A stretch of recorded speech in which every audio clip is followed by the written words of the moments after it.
Here's what's coming up on Strategic Wealth with Matt Dickett.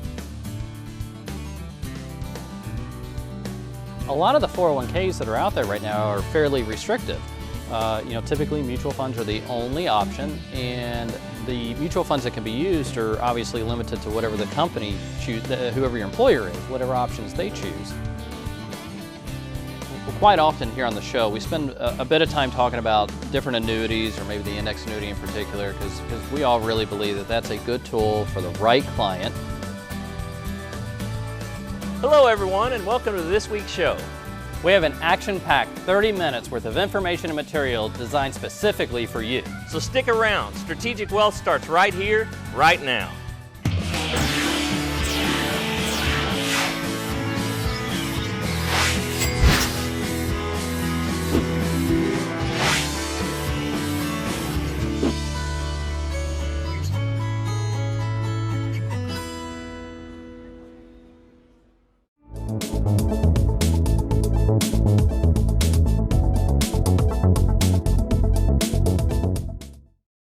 This week in the office, we had a client come in that we wanted to share with you guys. Pretty interesting fact. He'd been working at the same employer for the last 30 years and had most of his assets tied up in his 401k. And he just wasn't happy with the returns that he was seeing and wanted to know, was there something else he could do? Matt, can you walk him through this? Yeah, Dustin, this is a pretty common situation where individuals, even today, sometimes stay at the same company a very long time. But a lot of the 401ks that are out there right now are fairly restrictive. Typically mutual funds are the only option, and the mutual funds that can be used are obviously limited to whatever the company whoever your employer is, whatever options they choose for you to pick from. So what most people don't realize, though, typically if you're over the age of 59 and a half, which this individual was, you can actually do what's called an in-service distribution. So that is, you take your 401k, even though you still work for the employer. Usually in order for you to roll over a 401k, you have to leave that employer for whatever reason. But in a lot of cases, if you're over the age of 59 and a half, you can still participate in your 401k, but you can take the assets that are in there currently and roll those over to an IRA. So again, once you roll the money over to an IRA, you can invest the money in anything that you want to. You're not limited to just mutual funds and just a limited set of mutual funds. You can invest in anything you want, whether it be more mutual funds or individual stocks or bonds, annuities, CDs. So basically anything. Basically anything. So what you want to do is you have to talk with probably whoever runs your HR department, your HR manager, or whoever fills that capacity within the company. Go to them. The specific words that you have to ask is, does our particular plan, whether it's a 401k or a 403b, does our particular plan allow for in-service distributions, meaning you still work there, you're still in service with that firm, but you want to roll the money over to an IRA. A lot of times you can do it.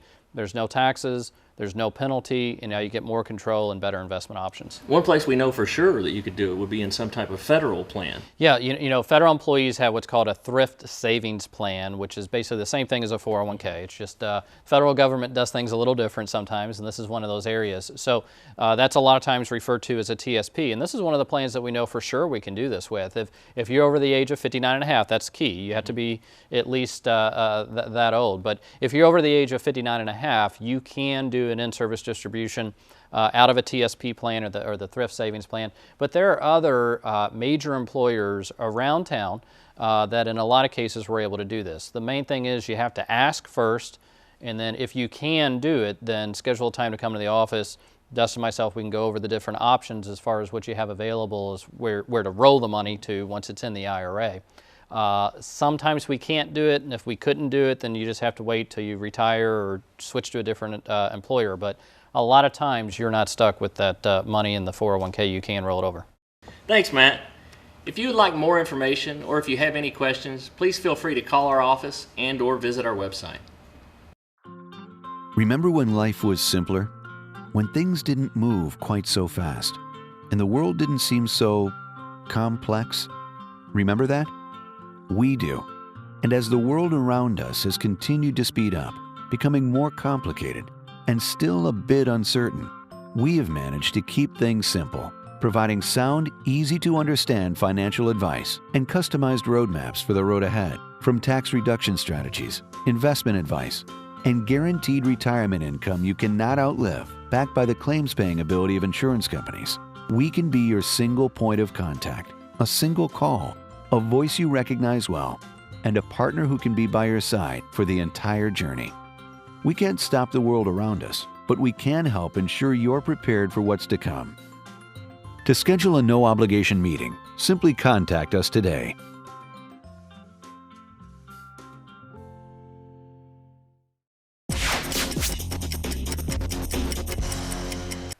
You know, as a registered investment advisory firm, there's a lot of different things we can help our clients with. Quite often here on the show, we spend a bit of time talking about different annuities, or maybe the index annuity in particular, because we all really believe that that's a good tool for the right client as they get closer and into retirement. But obviously, that's not all that we do. We can do a variety of different things.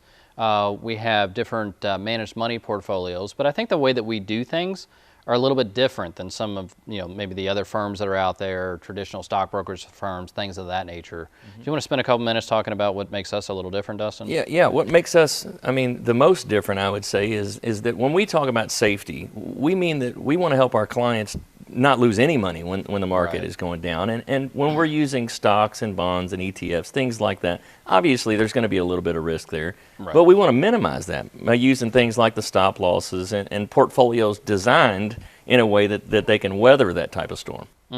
Yeah. So when you talk about a stop loss, Jordan, can you spend a couple moments going over exactly what that is? How does that work? And do you know why more places don't use stop losses?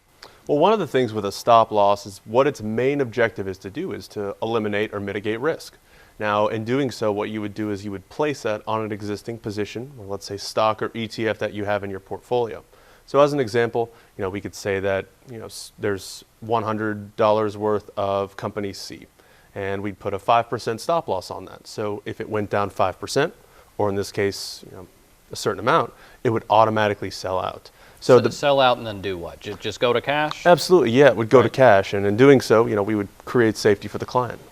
So why is it do we think that more places don't use stop losses? If it's that simple, then why aren't more places using them?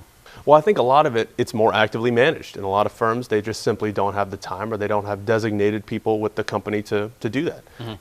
Obviously. We can call them lazy. I think that's fine. I think that we see that from time to time, where some advisors just kind of gather your assets, they put it into a diversified portfolio, and then they want you to just ride it out. Now, a mutual fund, right? That's not something we can put a stop loss on. No, it's not. And a lot of advisors act like that's one of the only options that are out there. And what we find, a lot of times, is that it's not even the best option that's out there. So with stop losses, really it's just about putting that safety net under the money. Now, with our firm, obviously, we don't have a cookie cutter approach. Every client's situation is a little bit different. Everybody's unique. But we do have some philosophies that we always like to follow, right? I know in one of our portfolios, we talk about we want to be positioned for basically no matter what the economy throws at us, right? So if you really look at it, the economy can fall into 4 different seasons. You want to spend a little time talking about that? Yeah, no matter where we look in the history of our country, it's broken down into one of 4 seasons. So it's either going to have greater than expected growth, lower than expected growth, greater than expected inflation, or lower than expected inflation. And what we've done is we've designed this portfolio in a way that no matter which one of those seasons we're in, it's designed in a way that it's going to try to take advantage of. Yeah, because basically that drives everything that happens in the economy. Now, occasionally we'll run into situations where we just can't predict the future. We don't know when the next major stock market crash is going to occur. We may not know what's going to happen overseas in Europe, things of that nature. So that's where, again, the stop loss can come in and protect us for some of those things that we just can't foresee. Because I think that the way that we really do things that is different, and that other firms just they kind of tell you what? They kind of tell you, well, what you need to do is just sit tight and ride it out. Yeah, so it'll come back. So when you lose money, that's exactly right. They'll say, just sit tight, ride it out. The money's going to come back eventually, which is always true. The market has always recovered, but sometimes it takes 5 or 10 or 15 or 20 years. So really the way that we like to run our portfolios is in a manner that, well, why don't we not lose the money in the first place? Right. Or at least, if we do unfortunately have to have some sort of a loss, because it's always the goal never to lose anything. Yeah. Sometimes that's not realistic. So, if we do have some sort of a loss, if we can keep that maybe in the single digits, if things go down in the market by 10 or 20 or 30%, if we can lose 1 or 2 or 3%, that's a little easier to overcome. You know, we don't have to dig our way out of a large hole. Yeah. I know, Jordan, that you're working on some things that are a little bit unique, a little bit new. Is there anything that you want to share or add to that? Yeah, well, I think a big thing is, of course, having a custom tailored portfolio. There's simply just not a one-size-fits-all approach. And I think, a firm that has one portfolio, that's great, but, not everybody's the same. Some people have some more risk tolerance. Some people have less risk tolerance. Some people, like emerging markets. So really swirling everything together and kind of building different tailorable portfolios to different client situations. Mm-hmm. Now, I think obviously another area where our portfolios would be a little bit different than others is obviously fees. Mm-hmm. Is there an average amount in fees that either of you typically see when individuals come to the office as far as what they're currently paying on their portfolios? What they've been told or what they're actually paying? No, what they're actually paying. Okay, yeah. okay. What they're actually paying, I would say in the 2 to 2.5% is about the average. About the same for you? Yeah, absolutely. Yeah. So obviously with our portfolios, they are different and we have a few different options. What we typically try and do is make sure that overall for a client, if we can try and keep them maybe in that 1% range, some of the options that we don't have any fees or expenses. Other times we can't avoid fees or expenses, but if we can build a portfolio where all in they're paying maybe somewhere in that 1% range, maybe 0.75%, something of that nature, then that usually is something that's considered fair and is kind of easy to justify. I don't know how other advisory firms try and justify 2 or 3% per year in fees. No, I don't either. And the thing with that is the reason that they pay the fee is so that advisor will manage it for them. But then if that manager, he goes and sticks it in mutual funds, then he's paying someone to pay someone to manage it. Right. So it just doesn't make sense. It really doesn't justify it. Yeah. So if you have questions about our portfolios or would like to learn more, we have some material that we can send out to you. Or if you'd like to meet with myself or one of the other 2 advisors, feel free to give us a call at the office. It's your retirement. How will you live it? How will you be remembered? Will you be able to take me on vacation? Will you be there for my ball games? Will you teach me your values? Will you be able to play with me? Oh, help me go to college. How will I remember you? Have the retirement you dream about. swdgroup.com. You made it. Years of hard work, investing, planning, and now you're here.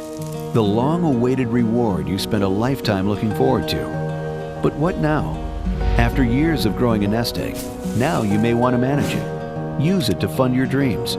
Make it last as long as you need it. And leave some for those you love. So what do? Wall Street continues to be uncertain, and some conservative options have dropped through the floor. How do you maintain opportunities for growth and reduce risk of loss from market changes? That's where we come in. We are financial professionals. From investments and insurance products to tax reduction strategies and guaranteed retirement income you cannot outlive, provided by the claims-paying ability of insurance companies. You've worked a lifetime to get here. Let us help you enjoy it to the fullest. For a complimentary consultation, simply contact us today.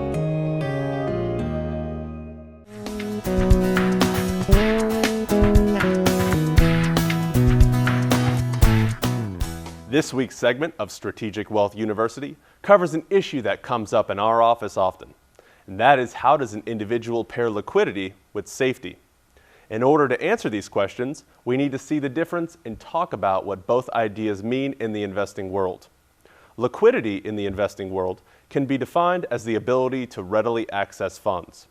An example of something with complete liquidity would be a savings or money market account, or something that we can readily get our capital from.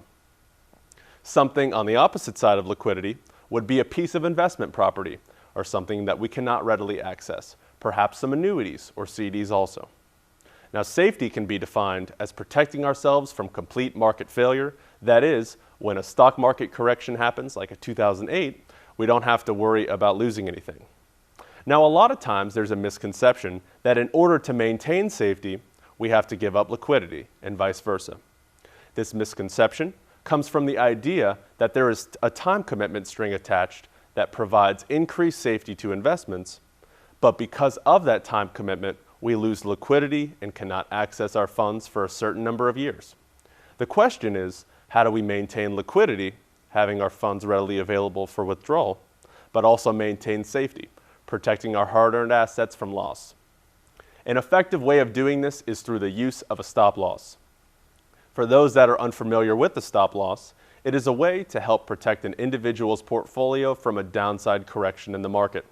For example, John has $100,000 of blue chip stock. He wants to keep these funds safe, but for him, more importantly, he also wants to keep them liquid so that he has access to them because he doesn't want to tie his funds up. By placing a stop loss on the account, when the market begins to go through a correction or the price per share goes down to a certain point, let's say 10%, he can automatically sell out and is not subjected to the heartbreak that individuals went through in 2008. So as another example, let's say company A is trading at $100 per share. We place a stop loss on company A that is 10%.